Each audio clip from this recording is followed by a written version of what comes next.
Yooyyaa harka fuunee akkam jirtu jaalatamtootaaf kabajamtoota hordoftoota abdiin inspire yuutuubii kan taatanii egaa baay'ee namatti tolaa amma yoonaatti barnoota hedduu barattanii jirtu jechaadha yuutuubii koo kanarraa warreen sabskraayibii nuuf gootan baay'ee galatooma akkasuma immoo warreen maatii keenya hin ta'in sabskraayibii nuuf gochuutiin maatii keenya ta'a.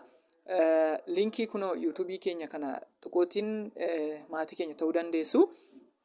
Egaa tiiktookiin wantoota hedduudha kan inni gochaa jiru jechaadha. Namoonni tiiktookiitiin yeroo kanatti piroomooshinii hedduu hojjechaa jiru. Tiiktookiin maastaawoqaa hedduu hojjechaa jiru. Galii hedduu mooraa argataa jiru jechaadha tiiktookirraa. Akkasuma isinillee argachuu dandeessu. Egaa mistira tiiktookii waan baay'ee isiniif haasa'een jira amma naa danda'amutti. Guyyaa har'aa immoo kan isinitti agarsiisu seetingii keessan dirqama sirraa'uu kan qabu. Dirqama tiiktookii keessatti dirqama seetingii sirraa'uu qabu jechaadha. Isiniif galee seetingii kana hin sirreessitan taanaan tiiktookiin keessan namoota hedduu biratti hin mul'atu. Viidiyoo isin gadhiistan immoo akkasuma kwaalitii hin godhatu. Akkasuma viyuu baay'ee hin godhatu. Laayikii baay'ee hin godhatu. Kanaaf maal gochuu qabdu?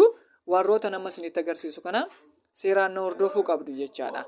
Kanaaf gamanumaan akka isin xurutti hubattaniif isinitti agarsiisaan deema.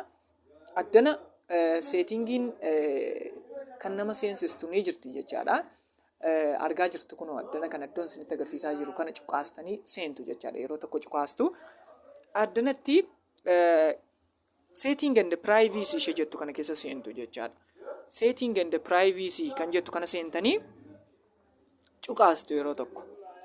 Yeroo tokko erga cuqaastanii booda push notification kan jedhu keessa seentu jechaadha. Push and notification kan jedhu kana keessa seentu jechaadha. Kana booda yeroo tokko cuqaastanii seentaniiti wantoota kana ilaalaa. Wanta isinitti agarsiisaa jiru kana dirqama banuu qabdu. Laayikii kan jedhu kana akkasitti ofii ta'ee jira banuu qabdu jechaadha. Koomentii kanas banuu qabdu. Hundasaa haala kanaan ilaaltanii banuu qabdu. Warroota kana hin sirreessine taanaan isin hin fayyadu jechaadha. Tiiktookii fayyumadha jechaadha kan isin bantan. Kanaaf warroota kana sirreessuu qabdu. Kana erga xumurtanii booda seefii isiniif godha jechaadha.